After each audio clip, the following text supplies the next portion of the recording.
नरसिंहपुर नाम के गांव में 3 पक्के दोस्त रहते थे।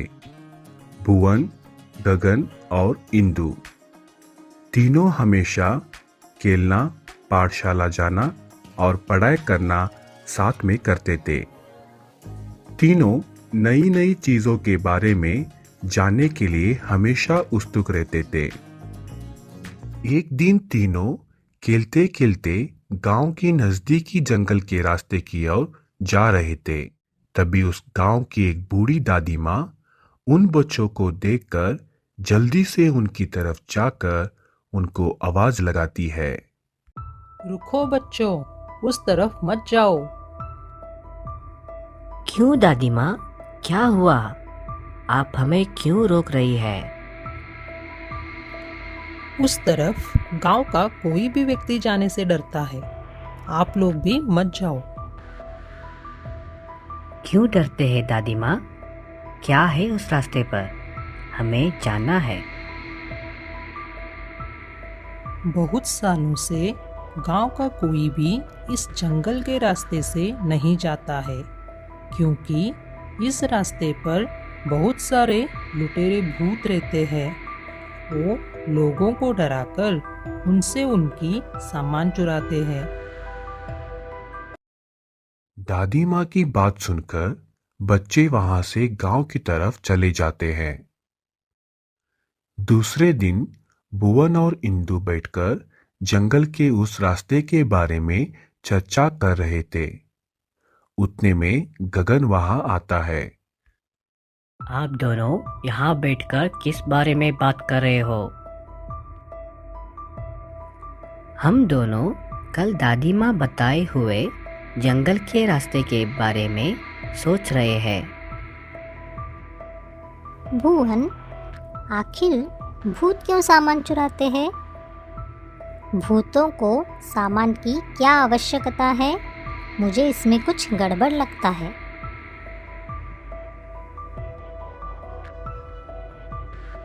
तो फिर चलो, हम खुद ही चलकर उस जंगल के रास्ते के रहस्य के बारे में जानेंगे।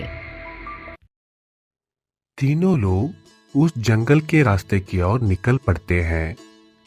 कुछ देर चलने के बाद उनको एक गुफा नजर आता है। तीनों उस गुफा में जाते हैं। भुवन, यहाँ देखो, यहाँ पर भूतों के बहुत सारे पोशाक पड़े हैं। हाँ इंदु, मुझे तो यहाँ सब देख के दाल में कुछ तो काला लग रहा है। चलो आगे चलते हैं। तीनों जंगल के रास्ते से कुछ आगे जाते ही दो लोग भूतों के कपड़े पहनकर लोगों को डराते हुए नजर आते हैं और उनसे सब सामान छीनकर गुफा की ओर चले जाते हैं। तीनों वापस चुपचाप गांव लौट आते हैं और बैठकर इस बारे में सोचने लगते हैं। भुवन बहुत सोचने के बाद एक उपाय बताता है। दूसरे दिन गगन कुछ सामान लेकर उस जंगल के रास्ते पे निकल पड़ता है। आगे जाते ही भूत की पोशाक पहने हुए चोर गगन को डराकर उससे सारा सामान छीनकर गुफा की ओर जाते हैं।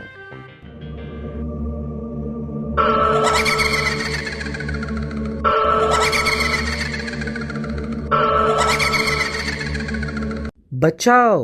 भूत! भूत! अंदर भूत है, हमें बचाओ! अरे, आप दोनों तो खुद भूत होकर कौन से भूत से डर रहे हो? अरे नहीं नहीं, हम भूत नहीं हैं। हम तो चोर हैं जो भूतों की पोशाक पहनकर लोगों को डराकर उनसे सामान छीनकर हम अपनी जिंदगी गुजारते हैं। हमें बचाओ! इस बात को सुनते ही भूत के वेश में से गगन बाहर निकलता है। ये सब देखते ही चोरों को पता चल जाता है कि सब गांव वालों के सामने उनकी पोल खुल गई है। गांव के सभी लोग इंदु, गगन और भुवन की बहादुरी और समझदारी की प्रशंसा करते हैं। इसलिए साहस, बुद्धि और एकता से किसी भी समस्या का सामना कर हम विजयशाली बन सकते हैं।